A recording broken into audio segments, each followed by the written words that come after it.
I'm not a big fan of early access games in general, but I've found one game in particular that the early access model surprisingly works really well for: Phasmophobia. This is a psychological horror game you can play with friends, and due to the nature of the game, it's really enjoyable to experience it as the game and its AI evolve and change throughout early access. Early access almost adds a new layer of fear, with ghosts growing more intelligent over time, sometimes breaking your expectations or strategies for dealing with the ghosts. This ghost stood outside listening to us. Oh fuck!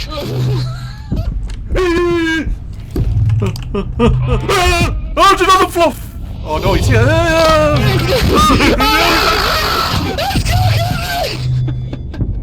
So let's start with the question: what are early access games? These are games released for sale in an unfinished state for various reasons. Developers might need to put their game into early access so they can make use of critical player feedback.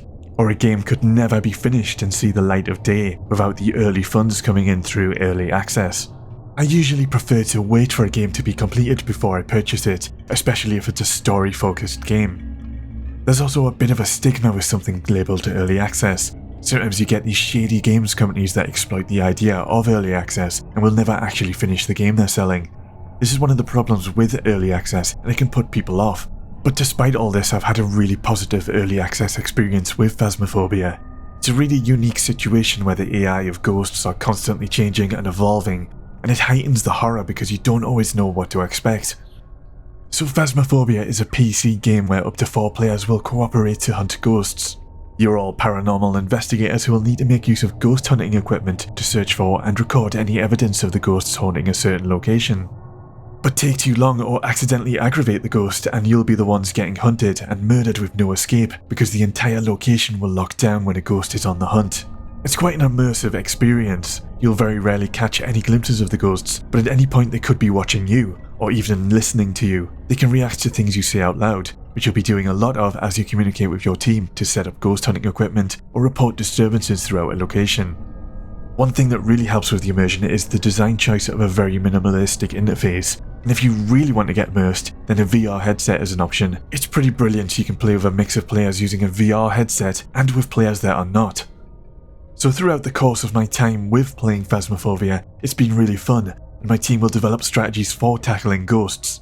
The most obvious one was to run and hide in closets with the shutters shut whenever a ghost hunting begins, and it worked well. The ghosts couldn't actually reach us, but playing the game after a little patch, things changed. We adopted our strategy as usual, got in a closet, closed the shutters, and thanks to the updated AI, the ghosts were now able to open the shutters and murder us. It was pretty terrifying and it broke my expectations the first time it happened. But hell, it's still pretty psychologically terrifying even now when you're hiding and praying the ghosts won't find you, with them stomping around getting closer and closer. There's a device called the Spirit Box which you can use to try and communicate with ghosts. Only certain ghost types will respond. You can ask the ghost questions like, "Where are you?" and it's pretty blood-curdling when the ghosts respond with, "Behind you." They updated the ghosts' voices in a recent patch too, so I got an even bigger shock when it responded in a creepier voice. In that same patch, they added either a new ghost or adjusted an existing ghost so that it has a massive moan sound effect throughout the house when it's hunting you. That was pretty scary.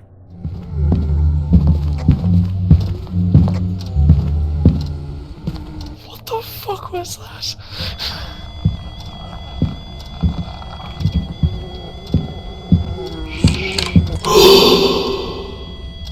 Sometimes the psychological horror can be a bit too much, and you can opt to hide in the safety of your van.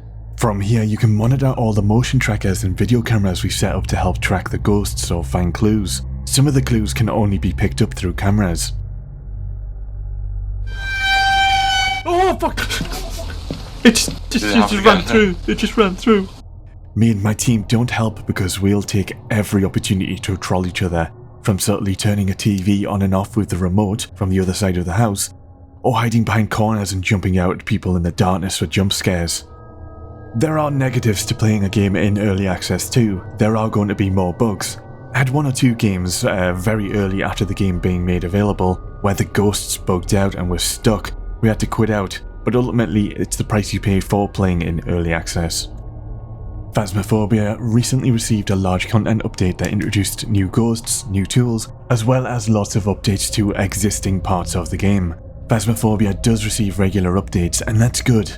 I mentioned earlier there's these games that released in early access, then after a while they stop receiving updates and just get abandoned. This is really bad.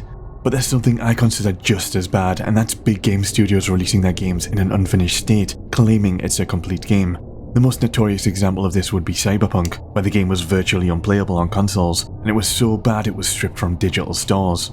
CD Projekt Red were trying to sell something in an early access state, and falsely advertising it as a finished product. But at the very least they've been committed to patching and fixing the game since. But it's been nearly 1 year and the game still has ways to go. And releasing an unfinished or buggy game in general has become more of a trend, with companies adopting a mentality that they can just patch in the fixes later. So in contrast, at least you know the risks you're getting into with a game in early access, and I can confirm that Phasmophobia is legit and uses early access correctly, with regular updates and communication. There you have it. If you think you can handle psychological horror, then Phasmophobia is worth giving a try, even in its current early access state. I find it terrifying, but in a weird, twisted way I'm also addicted to the thrill and horror. So if you can play this game in early access and follow it through its development, you're going to get a very unique experience that you might not get with the game in its finished state. If you've been playing Phasmophobia, how scary do you find the game? Let me know in the comments, and peace for now.